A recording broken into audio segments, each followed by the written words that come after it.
दोस्तों, आज की कहानी दिल को छू जाने वाली है। ये कहानी है रिश्तों, भरोसे और एक बड़े फैसले की, जो किसी की जिंदगी बदल देता है।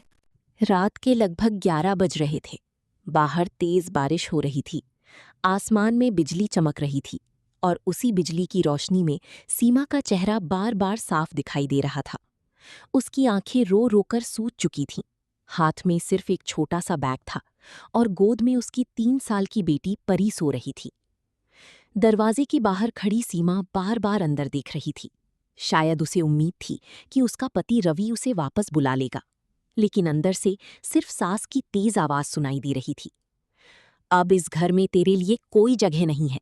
जिस औरत की किस्मत खराब हो वो पूरे घर को बर्बाद कर देती है। सीमा कांपते हुए बोली, माँ जी, इतनी रात को मैं कहाँ जाऊंगी? परी को देखिए, उसे बुखार है। तभी रवि बाहर आया। सीमा की आंखों में उम्मीद चमक उठी। उसने सोचा शायद पति उसका हाथ पकड़कर अंदर ले जाएगा, मगर रवि ने उसकी तरफ देखे बिना कहा, सीमा, अब तुम यहां मत रुको। मैं थक चुका हूं। रोज रोज की झगड़े नहीं सह सकता। ये सुनते ही सीमा की पैरों तली जमीन खिसक गई।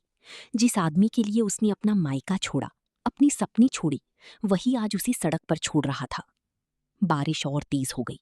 सीमा ने आखिरी बार घर की तरफ देखा। वही घर जिसे उसने अपने हाथों से सजाया था। हर दीवार पर उसकी मेहनत थी, हर कोने में उसकी सपने थे। लेकिन आज वो उस घर से बेघर कर दी गई थी। वो धीरे धीरे सड़क पर चलने लगी। गोद में परी थी और दिल में हजारों टूटे हुए सपने। उस रात सीमा स्टेशन की एक कोने में बैठी रही। परी बार बार कांप रही थी। सीमा अपनी साड़ी का पल्लू उसे ओढ़ाकर खुद भीगती रही। सुबह हुई तो पेट में भूख थी, आंखों में दर्द था और सामने जिंदगी का लंबा अंधेरा रास्ता।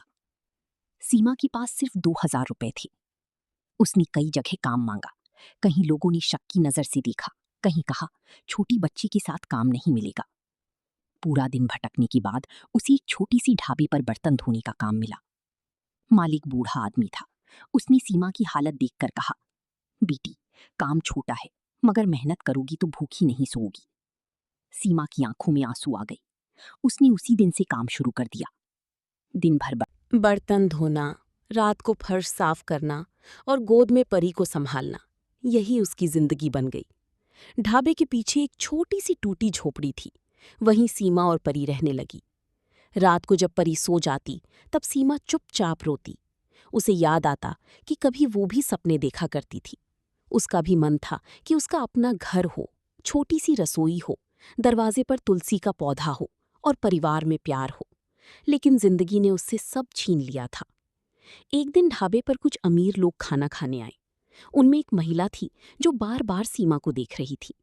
खाना खत्म होने के बाद वो महिला सीमा के पास आई और बोली, तुम पढ़ी लिखी लगती हो, यहाँ काम क्यों कर रही हो?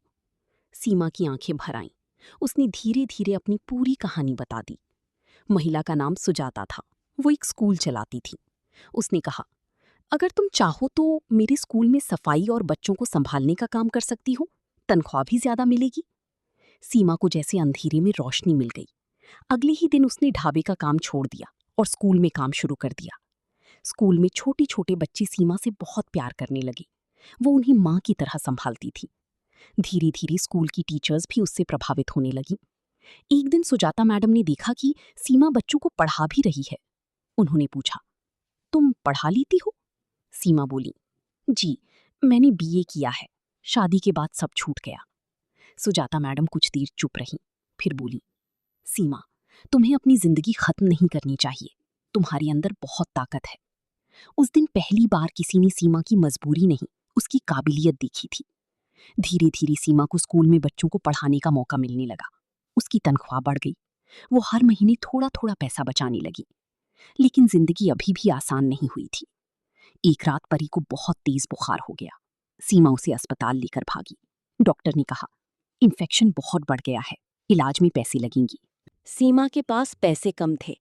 उसने अपने कानों की आखिरी बालियां बेच दी। जब डॉक्टर इलाज कर रहे थे, सीमा अस्पताल के बाहर बैठकर रो रही थी। वो भगवान से बस एक ही बात कह रही थी, मेरी बेटी को बचा लो। मैंने सब सह लिया, लेकिन इसे कुछ मत होने देना। कई दिनों बाद परी ठीक हुई, लेकिन उन दिनों में सीमा पूरी तरह टूट गई थी। उसी रात उसने फैसला किया, कि अब वो जिंदगी से हार नहीं मानेगी। उसने दिन रात मेहनत शुरू कर दी। सुबह स्कूल, रात को लोगों के घर सिलाई का काम। धीरे धीरे उसकी कमाई बढ़ने लगी। 5 साल गुजर गए। अब परी स्कूल जाने लगी थी। सीमा ने किराए का एक छोटा सा कमरा ले लिया था। कमरा छोटा था, मगर उसमें प्यार था, सम्मान था और सुकून था। एक दिन परी ने मासूमियत से पूछा, माँ, हमारा अपना घर कब होगा? ये सुनते ही सीमा की आंखें भर आईं।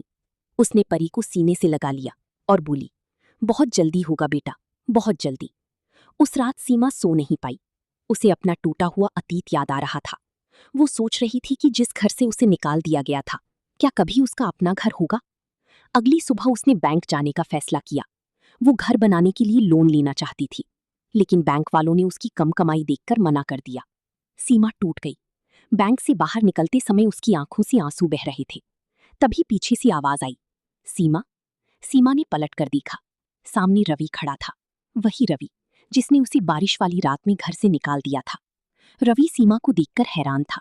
उसे उम्मीद नहीं थी कि सीमा आज भी इतनी मजबूती से खड़ी होगी। रवि धीरे से बोला, कैसी हो? सीमा की आंखों में पुरानी जख्म ताजा हो गई। वो कुछ नहीं बोली। रवि ने परी को देखा और पूछा, ये मेरी बेटी है? सीमा ने पहली बार गुस्से से कहा, जब हमें घर से निकाला था तब याद नहीं आई थी बेटी। रवि ने शर्म से सिर झुका लिया। उसे समझ नहीं आ रहा था कि क्या बोले। तभी परी मासूमियत से बोली, माँ, ये कौन है? सीमा की आंखों से आंसू निकल पड़ी। उसने कांपती आवाज में कहा, ये तुम्हारे पिता हैं। परी कुछ देर तक रवि को देखती रही, फिर धीरे से बोली, अगर ये मेरे पापा हैं तो हमें छोड़कर क्यों चली गई थी? ये सवाल सुनकर रवि अंदर तक टूट गया। उसके पास कोई जवाब नहीं था। सीमा परी का हाथ पकड़कर वहां से चली गई। रवि बस उन्हें जाता हुआ देखता रह गया। उस रात रवि को नींद नहीं आई। उसे पहली बार एहसास हुआ कि उसने सिर्फ पत्नी नहीं खोई, उसने अपना परिवार खो दिया। इधर सीमा ने ठान लिया था कि चाहे कुछ भी हो जाए, वो अपनी बेटी के लिए अपना घर जरूर बनाएगी। लेकिन उसे नहीं पता था कि आने वाला समय उसकी जिंदगी का सबसे बड़ा इम्तिहान लेकर आने वाला है। जारी रहेगा पार्ट 2 में। उसकी आंखों में आंसू थे, दिल में दर्द था, लेकिन उसे अभी सबसे बड़ा सच जानना बाकी था। क्या उसे उसका हक मिलेगा या फिर उसकी किस्मत फिर से उसका साथ छोड़ देगी? दोस्तों, इस कहानी का असली मोड़ अभी बाकी है। मिलते हैं कल पार्ट 2 में। अगर आपको ये कहानी अच्छी लगी हो तो प्लीज़ इसे लाइक करके हमारा हौसला बढ़ाइए। और हाँ, ऐसे ही और कहानियाँ सुनने के लिए चैनल को सब्सक्राइब करना मत भूलिएगा।